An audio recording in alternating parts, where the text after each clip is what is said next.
Hello， 大家好，歡迎嚟到阿媽頻道。今日想同大家分享首間 H Mart 強勢登陸拉斯維加斯啦。咁今日就去帶大家睇下啦。呢一間 H Mart 呢，就係一間美式韓國超市。聽聞呢，佢喺加州好紅噶，上個月就啱啱開幕。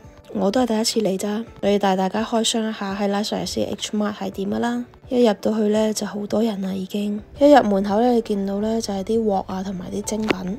一開始都覺得還可以嘅。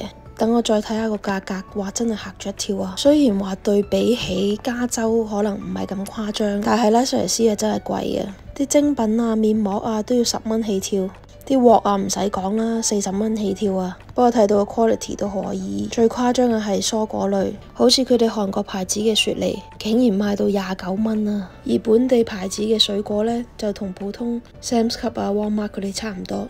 但係啲水果種類真係好多啊，無論係應節嘅定唔應節嘅佢都有，咁人哋貴都係有佢道理嘅，同埋佢哋擺到啲嘢真係好整齊啊，啲麵啊、年糕啊都還可以啦，價錢一般偏貴。佢呢啲菜呢，雖然單價嚟睇呢個磅數係有啲貴嘅，但係粒粒都係咁靚仔，所以睇你哋如果個品質係 OK 嘅話，貴少少都可以接受到嘅。但係同其他環超市對比的話呢，個價錢係佢哋嘅幾倍。不過有一說一啊，連肉啊骨啊嘅種類都有好多。我哋睇到呢，佢哋最有特色呢就係泡麵啦，韓國嘅牌子嘅全部都係公仔麵，反而啲公仔麵呢就比較平，但係好多都係辣嘅，所以唔係好啱我。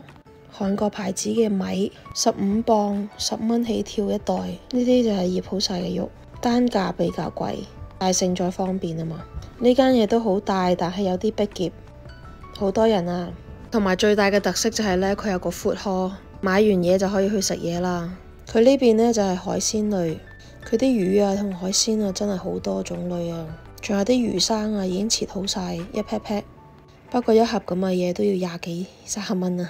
呢個 section 呢，我真係買唔落手啦，所以我哋就準備去 check out 啦。都係買咗10幾樣嘢，蕎麥麵啊，同埋啲豉油，一袋包同埋一袋菜，總共就用咗90蚊。單價嚟睇呢，真係好貴啊！買咗少少嘢咋，但係個 quality 好呢，我就都接受到嘅，又唔係個個星期嚟買，所以都 OK。呢一邊呢，出嚟呢，就係個 food hall 啦。咁就差唔多啦，我哋啲視頻就到呢度，我哋下次再見，拜拜。